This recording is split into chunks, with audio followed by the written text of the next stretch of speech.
Olá, está no ar o Porto Alegre em Debate. Começou a tramitar na Câmara Federal um projeto de emenda à Constituição que busca acabar com a escala 6x1. Neste modelo, comum no setor de comércio e serviços, o empregado trabalha 6 dias na semana e folga apenas um. Para entender os benefícios e possíveis impactos jurídicos, econômicos e sociais da mudança, a gente recebe aqui no nosso estúdio Luciana Aranaldi, advogada trabalhista, e Gustavo Moraes, economista e professor da Escola de Negócios da PUC Rio Grande do Sul. Bom, pessoal, obrigado por terem aceito o convite. Sejam bem-vindos à TV Câmara. Então, pessoal, uma proposta bem polêmica. Essa PEC, enfim, para que ela pudesse começar a tramitar no Congresso, foi necessária aí a coleta de mais de 171 assinaturas para que ela possa, né, enfim, ser analisada. Deve ter 1/3 aí dos congressistas, né, enfim, capitaneando essa mudança. Atualmente, vou pedir que vocês me corrijam caso eu esteja errado, a Constituição ela permite 44 horas semanais de trabalho, 8 horas diárias e um máximo de 2 horas extras, né, por dia que o trabalhador pode fazer. Essa mudança aí proposta pelo projeto da deputada federal Érica Hilton, do PSOL lá de São Paulo, prevê a redução para 4 dias de trabalho e 3 folgas semanais. Ela também prevê a redução da carga horária máxima semanal para 36 horas e mantém aí a carga horária diária de 8 horas. Então começo com a doutora Luciana. Doutora Luciana, uma das justificativas que esse projeto aí traz é de que essa mudança gerará mais empregos, ela fomentará aí as contratações.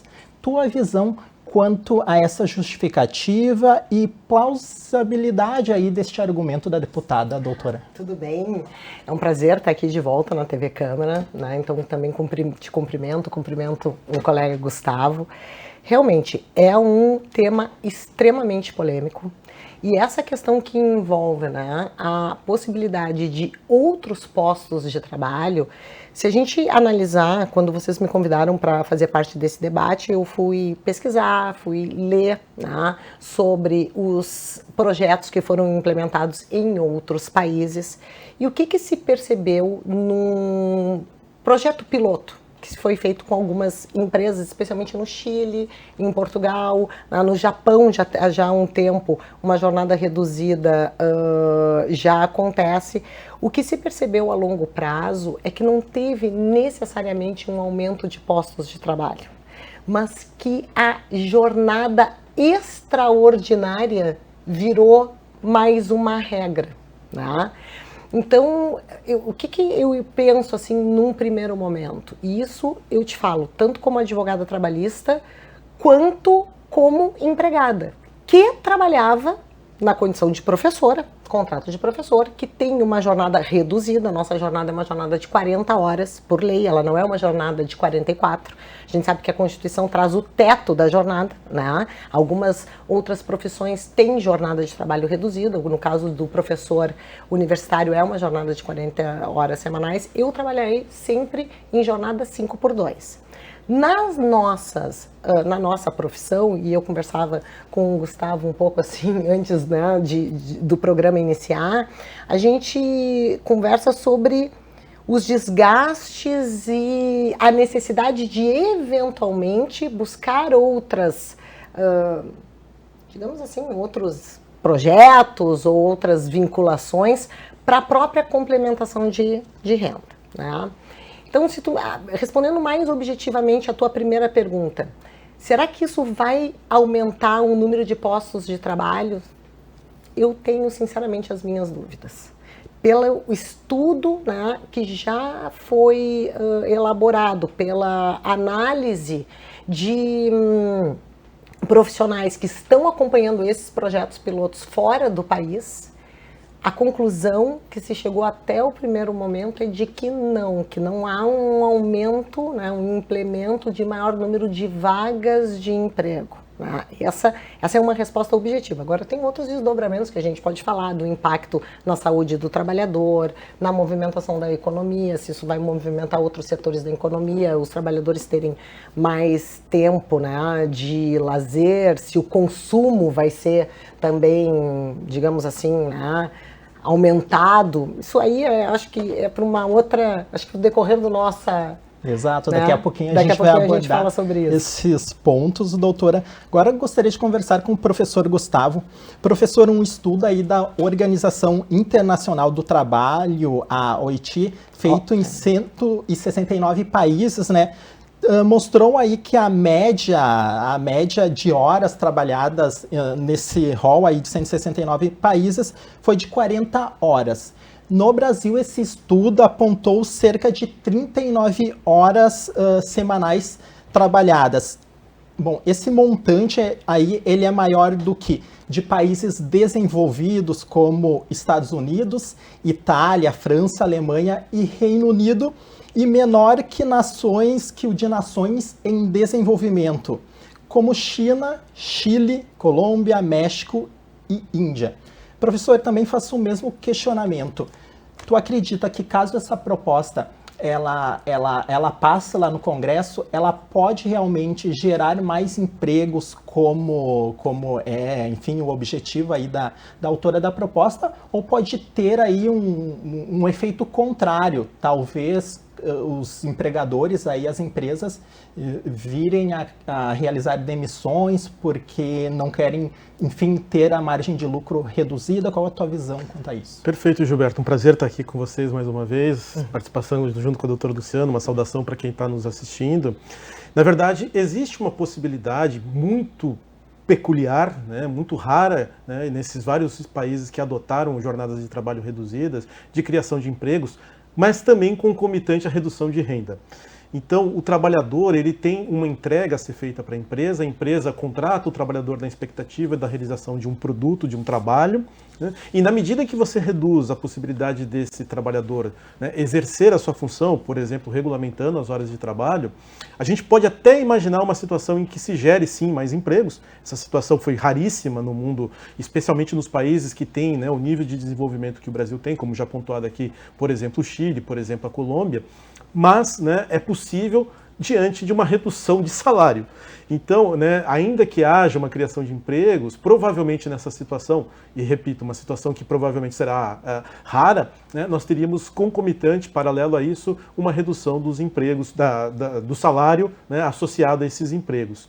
Então eu faço essa, né, como principal argumento, né, para a gente se posicionar em frente à proposta de emenda constitucional da deputada, no sentido de que o Brasil ainda não é um mercado de trabalho desenvolvido o suficiente, infelizmente, mas desenvolvido o suficiente para conseguir absorver esse tipo de jornada de trabalho. Lamentavelmente, né, muitos dos nossos trabalhadores, a maior parte dos nossos trabalhadores, eles ainda lutam por alguma qualificação dentro do mercado de trabalho, lutam por se diferenciar dentro dos seus contratos de trabalho e lutam principalmente, né, por ofertas de trabalho, né? Então, assim, a gente também faz aqui, pontua, que não é apenas reflexo do mercado de trabalho, um reflexo do mercado de trabalho paupérrimo, como é o mercado de trabalho brasileiro. Veja você que, na média, né, apenas 2 salários mínimos é a renda média do trabalhador brasileiro. Então, o que nós teríamos aqui é a necessidade de desenvolver melhor o mercado de trabalho brasileiro, o que a proposta de emenda à Constituição tangencia. Na verdade, nós deveríamos fazer um esforço, que é um esforço, quem sabe até geracional, de qualificar os nossos trabalhadores, qualificar os nossos estudantes, vencer gargalos que existem dentro do ensino. Por exemplo, né, no ensino médio, a gente sabe que tem uma taxa de evasão significativa no primeiro ano do ensino médio, para que fosse possível proporcionar treinamento para a mão de obra, para que a mão de obra chegasse qualificada ao mercado de trabalho e pudesse, inclusive, se confrontar, né, com mais empresas E aí a gente aborda que a facilidade de criação de empresas proporcionaria ganho ao trabalhador na medida em que surgiriam mais postos de trabalho e o trabalhador poderia negociar não apenas a sua condição em termos de salário, a sua condição em termos de conforto no trabalho, mas também a sua condição também de horas de trabalho, jornadas de trabalho. E com isso também, né, Gilberto, a gente faz, né, quem sabe aqui também vamos colocar assim, uma discussão que não é se nós gostaríamos de melhorar as condições do trabalhador brasileiro, não é através da redução da jornada, neste momento, que nós conseguiríamos. Nós conseguiríamos essa condição na medida em que nós pudéssemos qualificar o trabalhador brasileiro, e aí sim o trabalhador brasileiro, empoderado de uma qualificação, empoderado de habilidades, ele pudesse negociar de forma vantajosa com seus eventuais patrões e pudesse, claro, né, nesse contexto também, eventualmente, reduzir a jornada, aumentando a sua renda, desde que qualificado. Pessoal, gostaria de trazer um dado aqui, um estudo da Fundação Getúlio Vargas, a FGV, né, mostrou que a produtividade do trabalhador brasileiro corresponde a 1/4 da produtividade do trabalhador norte-americano. Segundo eles, né, o que um brasileiro demora 1 hora para produzir, o norte-americano levaria 15 minutos. Mas esse cálculo ele envolve ali uma matemática que eles fazem do produto interno bruto do país em relação às horas semanais trabalhadas. Não necessariamente que um trabalhador, enfim, seja melhor que o outro, mas é em relação a essa questão econômica, né?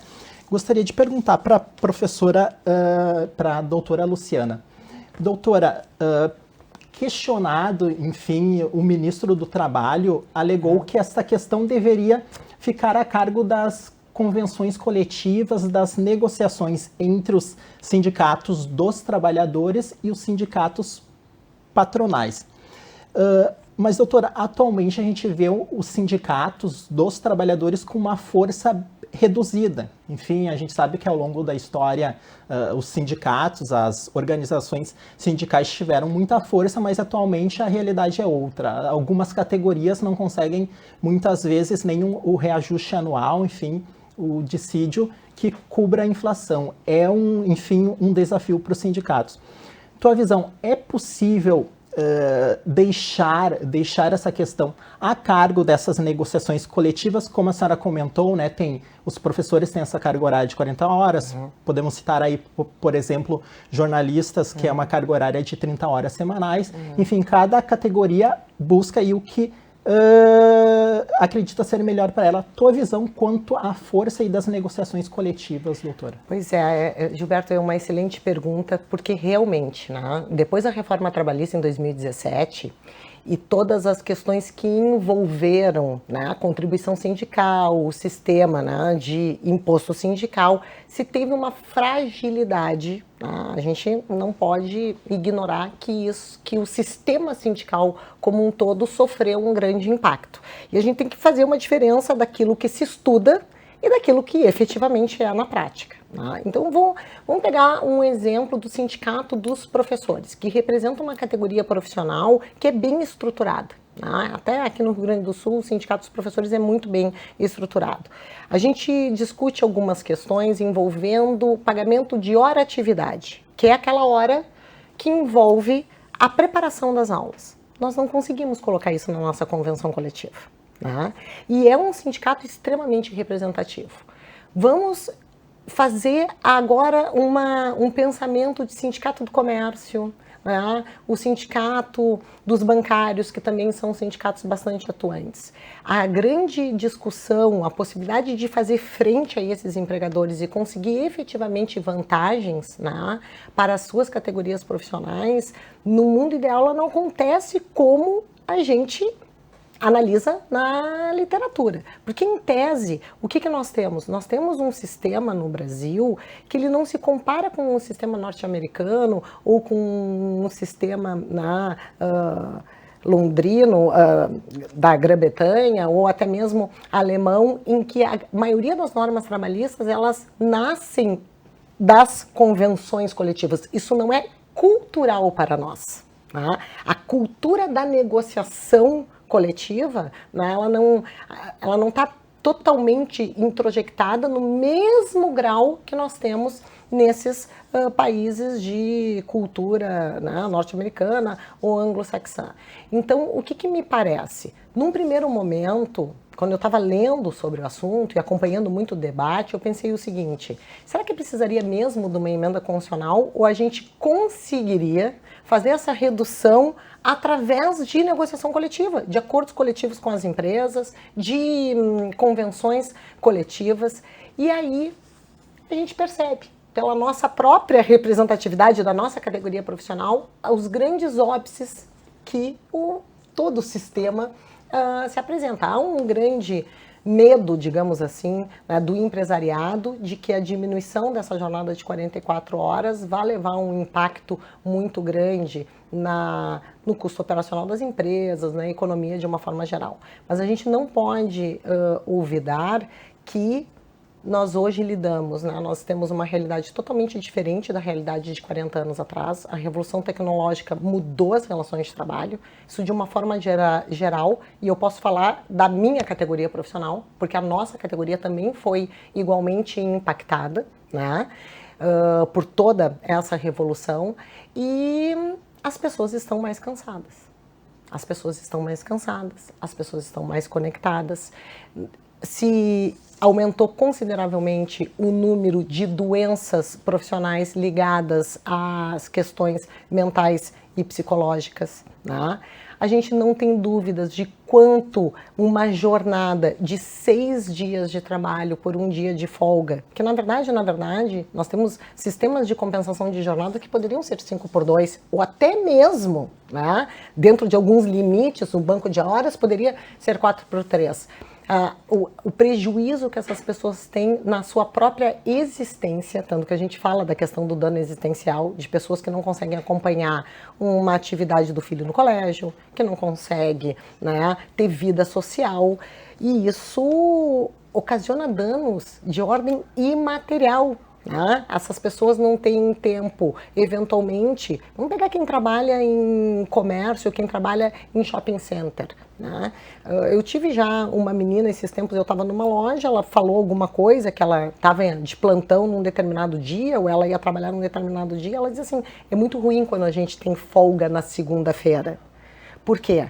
Porque no final de semana é um período de ter convivência familiar, e isso vem em prejuízo da convivência familiar. Então, o que a gente percebe? Que o debate como um todo, ele está muito envolvido, né? Está muito direcionado por uma questão de vida mesmo, de qualidade de vida, de felicidade no trabalho, que é uma questão geracional. A geração Z também vê o mercado de trabalho de uma forma diferente, né? E acho que a gente não pode, o debate não pode ser tão apaixonado por um ou por outro lado, porque isso tem impactos. Ajusta aqui, mas e lá na frente como é que vai ficar? Né? Será que dentro de alguns segmentos esse tipo de jornada pode ser estabelecida? Será que não pode ser conversado diretamente com os sindicatos das categorias, fazer algo mais pensado e estruturado para aquele determinado tipo de atividade? O problema é ter uma visão muito romântica dessas, me parece, Gustavo, não sei assim, muito dessa situação. Doutora, a senhora comentou referente a algumas categorias, alguns setores que fazem a questão da compensação, enfim,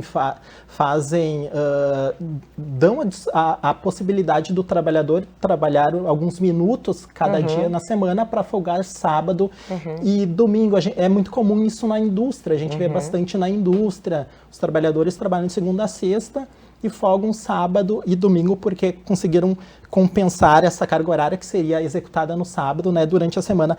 Mas o comércio e o setor de serviços, professor, a gente vê, né, que eles funcionam, inclusive, alguns ramos aí no domingo. Então, seria um setor bastante impactado. A gente vê que as principais críticas estão vindo aí do setor do comércio e serviços, que correspondem a cerca de 2/3, né, de todo o produto interno bruto. Aí é uma força bem grande. Na tua visão, professor, como é que poderia ser adaptada, talvez, essa questão aí de uma possível mudança aí na legislação para, enfim, não penalizar tanto esse setor que é tão importante para a economia. Sem dúvida, Gilberto. Na verdade, o que a gente tem, né, é um setor de serviços, né, especialmente um segmento de comércio, que é um grande gerador de empregos na economia brasileira. Nós estamos falando aqui de, você falou, 2/3 do PIB, nós temos muito mais empregados em termos de participação no setor de serviços. O setor de serviços ele acaba sendo a força motriz de geração de empregos, não apenas no comércio, nós estamos falando de bares e restaurantes, nós estamos falando de setor hoteleiro, setor de hospedagem, né? Nós estamos falando de setor de prestação de serviços, manutenção de aparelhos, mecânica, etc. Então é um setor que acaba abarcando, né, a própria administração pública está colocada dentro do setor de serviços, e aí você encontra uma heterogeneidade muito grande de trabalhadores, né? Não apenas na qualificação, mas também na cobertura sindical. Eu acho que isso que a doutora Luciana colocava anteriormente é importante a gente pontuar, porque nós estamos falando sempre da possibilidade de uma convenção coletiva ou da possibilidade de uma imposição constitucional que ela atende àqueles trabalhadores que estão formalizados. A realidade do mercado de trabalho brasileiro, especialmente depois da reforma trabalhista de 2017, modificou-se. Nós temos hoje, em grande parte, trabalhadores que são autônomos, trabalhadores que fazem contratos de trabalho quase que individualmente, né, quase que isoladamente em relação aos seus colegas de trabalho. E ademais, né, mesmo que eles estejam sindicalizados, mesmo que eles estejam eventualmente formalizados, a regra é pelos baixos salários, pela renda baixa, pela ausência de qualificação, o cidadão, né, às vezes, fazer uso de 2, 3, 4 jornadas até durante a semana.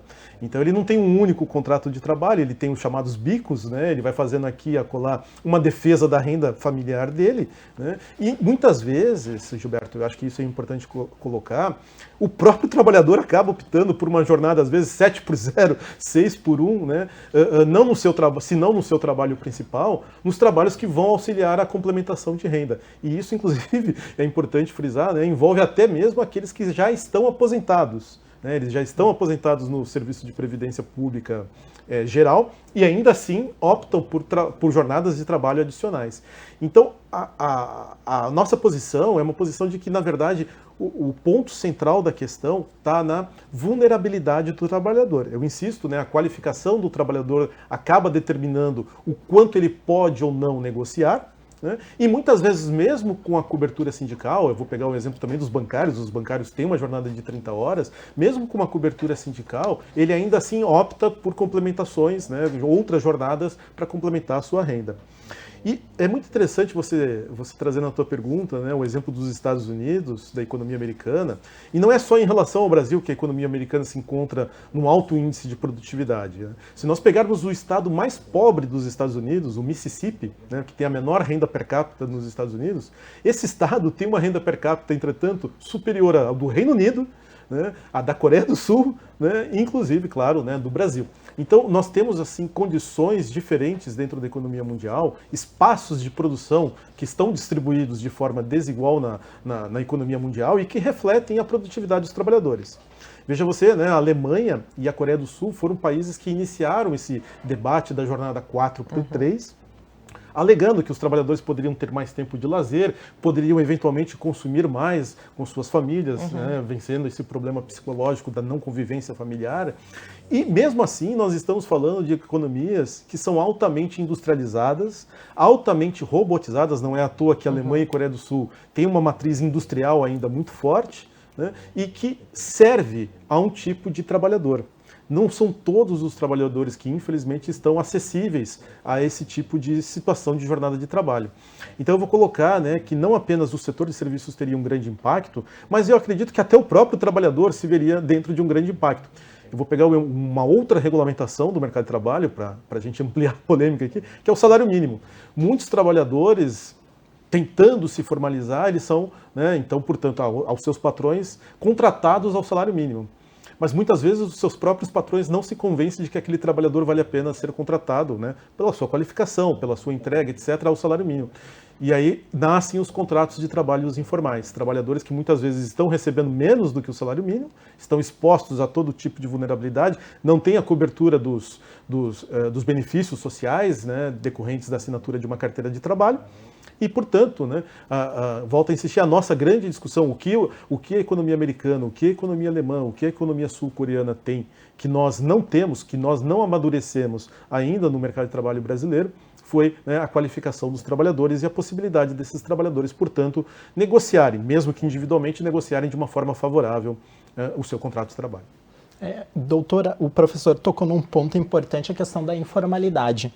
Mais de 40% no Brasil dos postos de trabalho, né, no Brasil aí, são de informais, pessoas que não têm a carteira assinada, enfim. Um dos receios é que, caso venha a ser aprovada essa proposta, os empregadores demitam esses CLTs e eles continuem trabalhando, no caso, voltem a trabalhar com eles, mas sem a carteira assinada. Isso daí pode gerar, inclusive, doutora, uma judicialização, um aumento das ações na Justiça do Trabalho. Tua visão sobre esse ponto? Então, é bem, né, assim, a gente vai ter que conectar vários pontos, mas antes de responder a tua pergunta, eu só queria fazer um gancho aqui com o que o Gustavo falou da questão da negociação direta entre empregado e empregador de cláusulas de contrato de trabalho. Ainda que a gente saiba que o contrato de trabalho não é um contrato de adesão, é muito difícil que um trabalhador consiga negociar cláusulas do seu contrato. Eu te digo porque eu, como professora universitária, não negociei cláusulas do meu contrato com a minha instituição. Né? Isso que tem o curso superior, tem uma outra média salarial e a gente não consegue negociar. Por isso a importância do sindicato, porque o sindicato representando é que ele faz a negociação em nome do empregado, né, e tira aquela pessoalidade, porque no momento em que eu chego para o meu empregador e digo assim, olha, eu não concordo com esse tipo de dar aula para 300 pessoas numa sala de aula online, né, ele vai dizer, bom, se tu não concorda, acho que tem alguém que pode concordar por ti. Então eu uso o sindicato para isso. Então só essa questão da negociação é que no âmbito das relações trabalhistas não adianta, a gente não tem paridade entre contratante e contratado, como existe no âmbito das relações empresariais. Entre empresários a gente não fala em vulnerabilidade. Agora, entre trabalhador e empregador a gente fala de hipossuficiência porque geralmente um precisa do contrato mais do que o outro, né? Aí tu me perguntas assim, mas será que isso não vai gerar uma maior informalidade, né? Como é que essas pessoas vão acabar estando fora da CLT? Será que a CLT protege tanto assim? A gente viu que a reforma trabalhista trouxe a figura do contrato intermitente, que era uma ideia justamente de regulamentar, né, de dar uma certa proteção para o bico. O que a gente vê hoje também? Nós vemos uma discussão muito ampla que chegou no STF e a gente tem um panorama totalmente diferente da jurisprudência do que há uns 10 anos atrás, né, sendo a jurisprudência as decisões que são produzidas pelos tribunais, né, para deixar bem claro aqui para os nossos ouvintes, de um reconhecimento de validade das relações pejotizadas, porque o autônomo também veio para dentro da CLT, né? E disseram assim, ó, tudo bem tu ser um trabalhador autônomo, não tem problema, não vai reconhecer vínculo, a terceirização também, né, sofreu uma alteração na legislação, ela poderia ser agora na atividade fim, e também para deixar claro, pejotização e terceirização não são a mesma coisa, por vezes o STF mistura, né, mas eles não são a mesma coisa. Então, o que me parece? O que me parece é que talvez, num determinado momento, né, essa redução impositiva não negociada coletivamente, porque eu acredito que nós poderíamos, antes de passar por uma PEC, de repente fazer um projeto como os países que já foram aqui mencionados, como o Chile, como Portugal, como a Inglaterra fez, de projetos pilotos com algumas empresas que queiram participar e digam assim, ó, tá funcionando ou não está funcionando para essas determinadas categorias. Ouvir os seus trabalhadores. Isso é muito importante. A gente está contratando pessoas que estão entrando no mercado de trabalho agora que vêm de uma outra geração, que vêm no mercado de trabalho de uma forma totalmente distinta. O que grande parte do empresariado anda reclamando? E isso eu recebo diariamente no meu escritório. De alta rotatividade de funcionários. Porque simplesmente o viés é outro. né? Assim, nós temos um problema de dar prosseguimento em determinados ramos da nossa atividade porque a gente não consegue sequer treinar as pessoas não ficam o suficiente para treinar. Então eu estou recebendo no mercado de trabalho pessoas que dizem assim, eu já recebi, né, feedback de pessoas que dizem, o meu lazer é mais importante.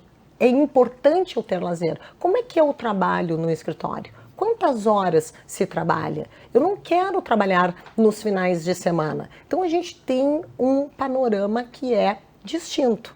Por isso que esse tema da jornada 6x1, ele tem toda a questão trabalhista que, sem dúvida nenhuma, nós temos jornadas excessivas com descanso de uma vez por semana, que nem sempre coincide com domingo. É algo que traz adoecimento para o trabalhador, que o segrega da vida social, isso não tem dúvida alguma. Para a gente discutir todo o impacto dessa alteração condicional que vai gerar na economia, que vai gerar, né, para os próprios trabalhadores, que esses experimentos diziam o quê? Olha, lá no Japão, que tem uma jornada de 39 horas, o que acontece? Eles trabalham bem mais. E eles trabalham bem mais porque eles têm uma cultura de pertencimento no local e quando trabalham fazendo horas extras, sequer recebem pelas horas extras. E tem um nome, eu até me esqueci o nome desse fenômeno, mas tem, assim, estudado socialmente, tem um nome que eles acabam trabalhando mais porque é bem visto estar no trabalho, prestar mais horas de trabalho e tal. Então, eu acho que a gente tem que aprofundar um pouco o debate para entender todas as consequências, mas olhar, né, de uma forma mais individualizada, de não se aventurar de repente, né, direto numa proposta de emenda constitucional e quem sabe projetar, faz o teste, chama empresas que querem participar do Fórum Days Week, se isso vai efetivamente um trabalhador mais descansado, um trabalhador que se sente mais valorizado, se ele vai ficar mais tempo na empresa, se ele vai acabar produzindo mais. Isso vai passar por uma mudança de cultura. Eu te digo porque eu estou há 27 anos no mercado de trabalho. Não tem dúvidas que mudou. O mercado que eu estou hoje inserida não é o mesmo que eu estava quando eu comecei, né, com 21 anos recém-formada. Então a gente acaba percebendo que é muito dinâmico, né, essas alterações. Então se tu vai me dizer assim, vai aumentar a informalidade, eu não consigo te dar uma resposta imediata, porque o que nós temos visto agora é que o contrato intermitente, por exemplo, não resolveu o problema da informalidade. Exatamente, né? doutora. A judicialização. Nós tivemos uma época, em 2017, nós tivemos uma época de ações que foram represadas logo que veio a reforma trabalhista, por uma questão que envolvia o quê? Assistência judiciária gratuita. Porque aí, na legislação se dizia assim, se vais litigar, se vai entrar com a ação, tenha cuidado com o que se vai pedir, porque se perderes, vais pagar sobre aquilo que perdeu. Né? Tem um lado essa questão. Essa questão, ela diz respeito a uma preocupação que se tinha de indústria de reclamatórios trabalhistas, de fazer pedidos que eram completamente descabidos e que, por não levarem, né, o trabalhador não arcar com o ônus de uma sucumbência daquilo que ele não ganhou, não tinha problema nenhum. Agora nós temos um outro panorama. Veio uma decisão do STF dizendo que a JG, ela na verdade, né, ela tem que ser concedida de uma forma ampla. Foi declarado inconstitucional lá um artigo da CLT no que se referia a esse tema e voltou a crescer o número de reclamatórios trabalhistas na empresa, né? Mas ainda assim tem muitas pessoas que mesmo com seus direitos suprimidos, elas não vão até a Justiça do Trabalho. Porque elas têm medo de ficar com, entre aspas, um nome sujo, de não conseguir se reinserir naquele mercado de trabalho. É um dos receios que a gente ouve bastante esses empregados, né, que ingressam com ações judiciais. Gostaria agora de explicar um pouquinho como é que vai funcionar a tramitação dessa proposta. Bom, ela foi aceita, né, as 171 assinaturas foram conseguidas, vai para a Comissão de Constituição e Justiça. Se aprovada lá, vai para uma comissão especial que tem até 40 sessões plenárias para dar um parecer, um aval ou não. No caso de ir para o plenário da Câmara, é necessário 3/5 dos votos favoráveis dos deputados em 2 turnos. Posteriormente, mesmo a tramitação no Senado, só não passa pelas comissões, né? Isso. E depois vai para promulgação. A gente pode esperar, então, enfim, um lobby muito grande, tanto dos que são a favor, quanto dos que são contra aí essa proposta. Gostaria de conversar com o professor Gustavo. Professor Gustavo, a gente vê ao longo da história, sempre quando a categoria dos trabalhadores de carteira assinada conseguem, enfim, pleiteiam algum direito a mais, podemos relembrar aí o caso do 13º. Tem uma resistência muito grande, enfim, dos empregadores, que é compreensível, é super normal. Uma das reclamações do setor empresarial, dos empregadores, é que eles já sofrem demais com a questão de impostos elevados, muita burocracia, uma legislação que eles consideram já bem restritiva. Enfim, que amarra bastante essa questão de expandir os negócios. Essa proposta, ela provavelmente receberá emendas, talvez ali haja um ajuste, em vez de 36 horas, né, que é proposto pela deputada, vá para 40 horas, enfim, vai ter muita discussão. Gostaria de saber do senhor em relação a essa reclamação do setor empresarial aí, o que poderia ser feito aí como contrapartida do poder público, do governo, para auxiliá-los numa questão transitória aí, também que o senhor falasse desse possível processo de transição, quanto tempo poderia demorar, o que poderia ser, enfim, pleiteado. Ótima pergunta, Gilberto, e uma pergunta desafiante, né? Eu coloquei aqui na nossa primeira intervenção que muitas vezes, e acho que é importante que nós tenhamos essa visão, muitas vezes o trabalhador se beneficia da criação de empresas. Cultua-se o conflito patrão versus empregado, quando na realidade, né, nós teríamos aqui a possibilidade daquilo que é, ressalvado alguns casos mais extremos, daquilo que é uma aliança entre o trabalhador e o empregado.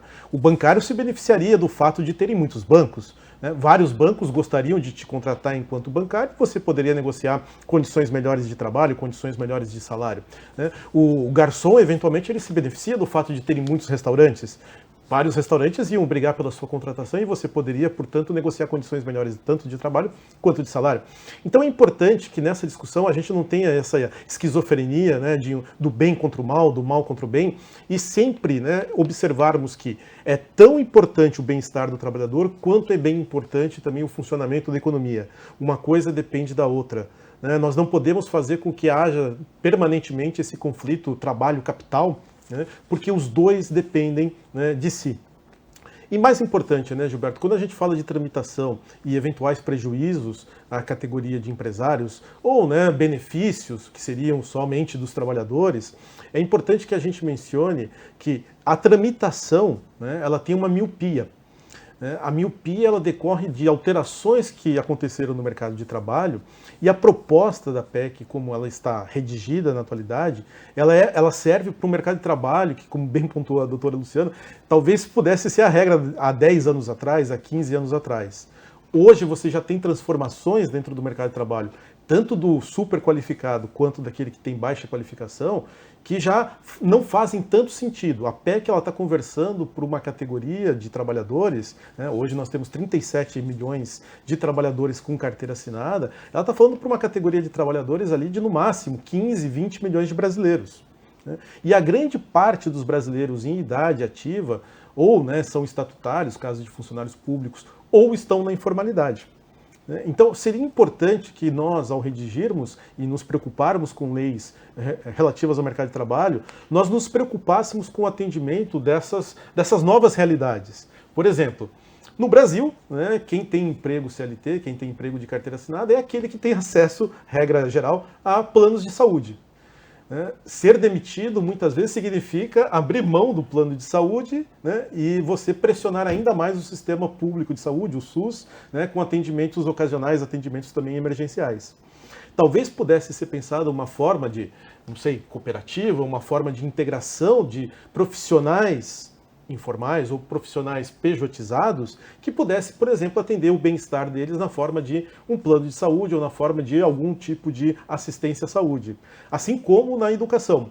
Então, eu vou te colocar uma realidade de 40 anos atrás, né, deve ser de repente a realidade que muitos dos nossos telespectadores viveram, né, em que, por exemplo, os meus pais, ao serem filiados a uma empresa, ao estarem contratados por uma empresa, eu tinha acesso a clube próprio da empresa. Eu tinha acesso à escola. Eu estudei até o 4º ano do ensino fundamental numa escola que era de propriedade da empresa, né, que era para os empregados, né, para as crianças que eram empregados, filhos dos empregados da empresa onde os meus pais trabalhavam. Então, vamos colocar assim, esses benefícios, essas facilidades, elas foram perdidas ao longo do tempo e elas não foram substituídas. Elas foram, né, a direção desse movimento foi pressionar ainda mais os serviços públicos. O que nós temos talvez que pensar é um mercado de trabalho em que o trabalhador ele se sinta confortável, ele tenha a jornada 5x2, a jornada 4x3, mas também ele esteja, né, assistido naquilo que é, né, o convívio social ou o conforto para sua família. E isso, repito, só vai ser conseguido na medida em que nós tenhamos trabalhadores qualificados dentro do mercado de trabalho. Mais do que isso, falando objetivamente, a proposta 6x1, a proposta de eliminação da jornada 6x1, ela talvez, na minha visão, né, numa visão de economista, talvez ela fosse mais meritória se nós pensássemos essas estruturas alternativas para o atendimento do pejotizado, para o atendimento daqueles que estão em condição de vulnerabilidade, que estão em condição de intermitência dentro do mercado de trabalho e que acabam, por fim, pressionando os serviços públicos, criando mais despesa no setor público, criando, quem sabe, novas pressões, né, que não necessariamente elas deveriam estar, né, na mão desses trabalhadores. Então, a miopia é a de que nós estamos fazendo leis para o mercado de trabalho que existiu há 10, 15 anos atrás. Nós deveríamos pensar soluções e legislações para o mercado de trabalho que é de um cidadão que faz 4 jornadas, muitas vezes, é um cidadão que tem, né, uma escala autônoma. Você não vai imaginar um motorista de Uber, por exemplo, dizendo, né, o movimento está forte no domingo, mas veja bem, eu já trabalhei 6 dias na semana, ele vai abrir mão do domingo. Então, é um trabalhador que ele está, né, vulnerável, ele é empreendedor de si, e isso, né, apresenta desafios novos para o mercado de trabalho que os legisladores, me parece, eles não estão respondendo. Professor, o senhor tocou aí a questão do Uber. Tem algumas categorias que talvez os próprios aí empregados sejam a favor aí, digamos, da jornada 6x1. Cito o comércio e os trabalhadores que ganham comissão. Para eles é bom trabalhar, digamos, no sábado, porque é o dia de maior movimento, eles conseguem uma renda maior. Tem outra categoria aí, o pessoal da segurança, que eu vi também, eles fazem normalmente uma jornada que é 12x36, uma jornada, trabalha um dia descansa um dia e meio. Isso, exatamente. Então, o que eu percebi é que está tendo uma discussão bem grande em relação a essas categorias. Doutora Luciana, como essa PEC aí receberá muitas alterações, aí não seria o caso, talvez, de para essas categorias específicas, como citou comércio, o pessoal da segurança, talvez deixá-los de fora dessa proposta geral ou criar ali, enfim, um artigo que proteja essa questão? O que acontece, assim, né, gente? A Constituição, ela traz uma jornada máxima semanal legal. Então, o que nós temos hoje na nossa Constituição? 44 horas é a jornada máxima. Tem outras categorias profissionais que legislação, tu mencionaste, Gilberto, dos jornalistas, de professor, de advogado, que a lei diz que a jornada é menor do que a constitucional. Ela nunca pode ser maior que a constitucional, né? Porque a Constituição de 88 ela já reduziu uma jornada que era de 48 para 44. A média mundial é uma jornada de 40 horas. Algumas categorias profissionais, em razão, isso é enfermeiros, bancários, tem uma jornada reduzida. A gente tem a questão também dos vigilantes, né, porteiros, zeladorias, que tu mencionou, o comércio. Através de negociação coletiva, aí com a representação dos sindicatos, eles negociam um regime de compensação. Porque a jornada de 12x36, ela é uma jornada que ela vai obedecer 44 horas semanais.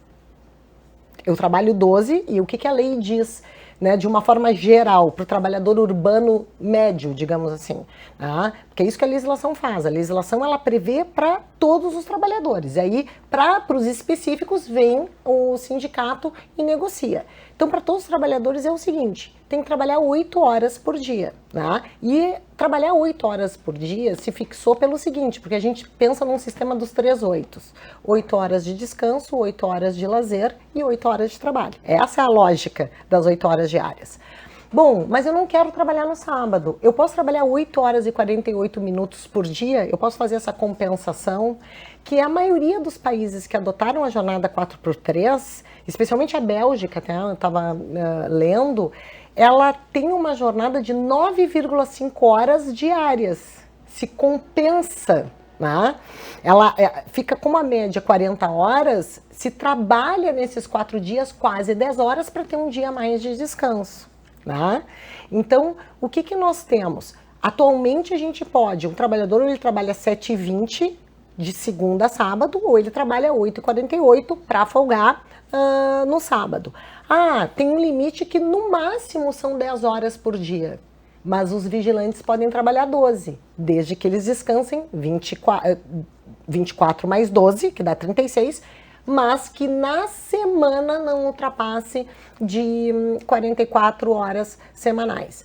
O que o Gustavo estava mencionando, ele referiu isso várias vezes e é verdade. A gente tem uma questão que aí ela refoge, digamos, direito do trabalho, que ela é realmente econômica, macroeconômica, que diz respeito ao salário mínimo. Quantas pessoas, eu conheço enfermeiros que fazem plantão de 12 num hospital e plantão de 12 no outro. Então eles não trabalham 12 por 36, ou vigilantes que trabalham.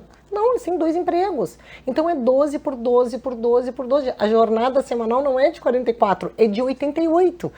Por quê? Porque não existe uma impossibilidade, que a lei não proíbe, é que se tenha 2 empregos. Eu tenho que prestar 44 horas para um empregador, né? Mas e para o outro? O outro também é 44 horas. Até uma questão das férias mesmo. Tem um artigo na CLT que diz assim, é obrigatório conceder férias, porque é medida de saúde do trabalhador. As pessoas precisam descansar. Mas eu posso estar de férias do emprego A e não estar de férias do emprego B. Né? Eu posso trabalhar anos sem ter férias, porque não coincide os períodos de férias, porque eu tenho 2 empregos. Então essa questão, ela realmente é muito polêmica. A gente tem que ter um olhar mais amplo da situação, porque eu tenho concordado com o que o Gustavo está mencionando, porque todo um sistema tem que ser melhorado para que as pessoas consigam desfrutar.